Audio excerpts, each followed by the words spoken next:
I'm going to tell you a fun story of choosing your reality. And this occurred this summer while I was on vacation, traveling around from Las Vegas to Bryce Canyon in Utah to, first Zion in Utah, then Bryce Canyon, then down to Arizona and the Grand Canyon. And then to Lake Mead in Nevada and back to Las Vegas. All right, so we were in this camper van that was just awesome. It was a converted minivan, so it's like, you know, no one outside would know that it's a camper van, and it's my two boys and me, so we all fit when the bed spreads out. And we had a blast going to these places, but this whole trip lasted a week. I had the camper van for 7 days. And on like day 3, the van failed to start, so we had to have it jumped.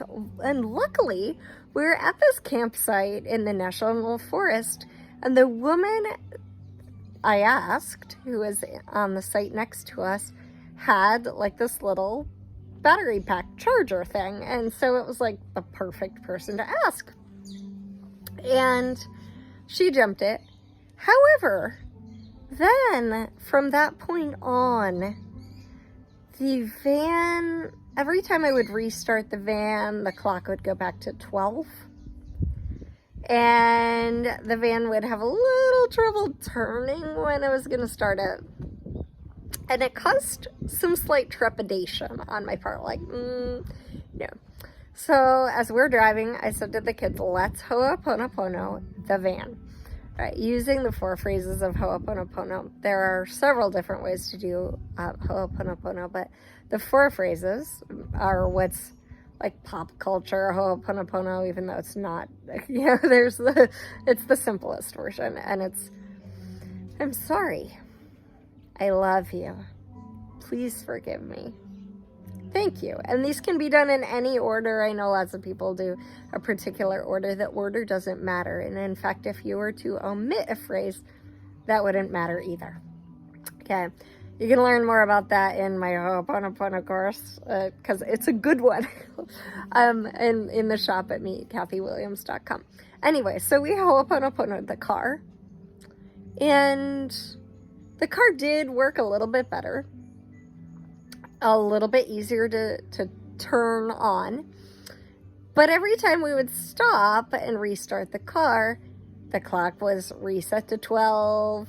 And, you know, still I had this little tension about this whole thing, right? We've got 4 days left in our trip, and we're going lots of places all over, and who knows if it were to stop somewhere random.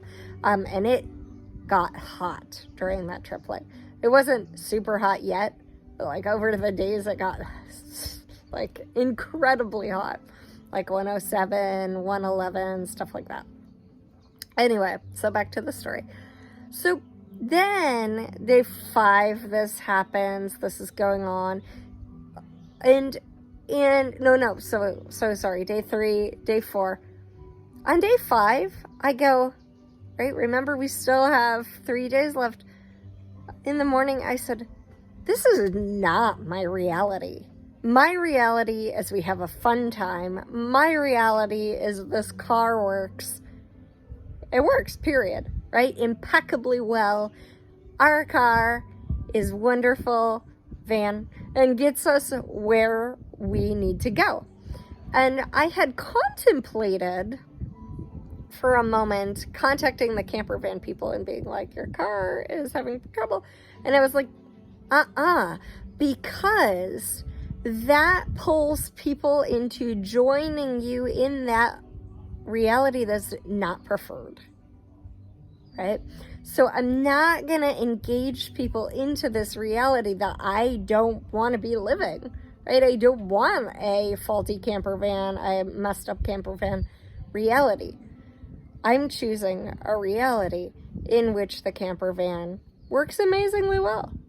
And guess what? when I chose it, it started to do that. It wasn't immediate. I had to keep going back and choosing that. This is not my reality. This is my reality of camper van perfection, right? Whatever you want to use. And it totally worked. The camper van started to work flawlessly as though it never had problems.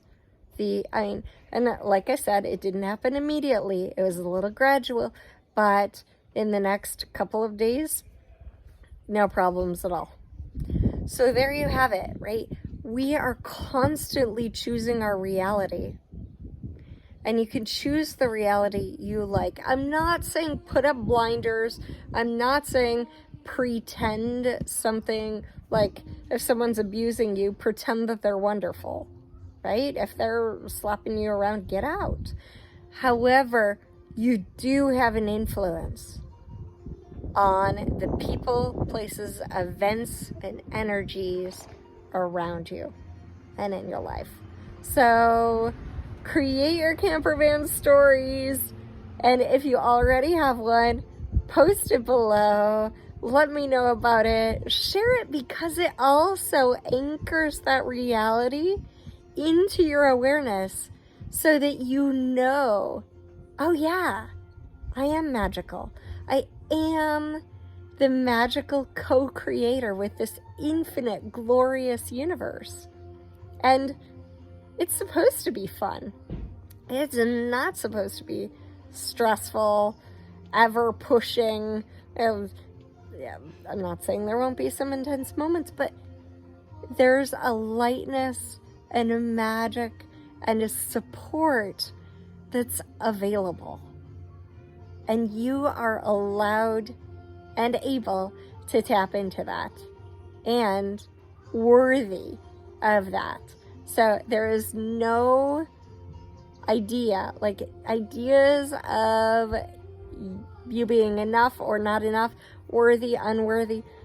Those are just ideas. Just drop those, because you are part and parcel of the oneness of all that is. And so as you harmonize with that, as you harmonize with the vibration that you truly be, magic abounds. Miracles abound. That's available. All right, so hit subscribe and share this if it was useful for you. The internet gods always love that more.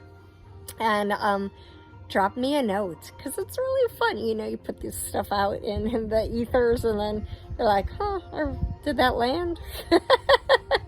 Hopefully my story was fun for you, and that you've got stories of your own like that. I'd love to hear them. All right.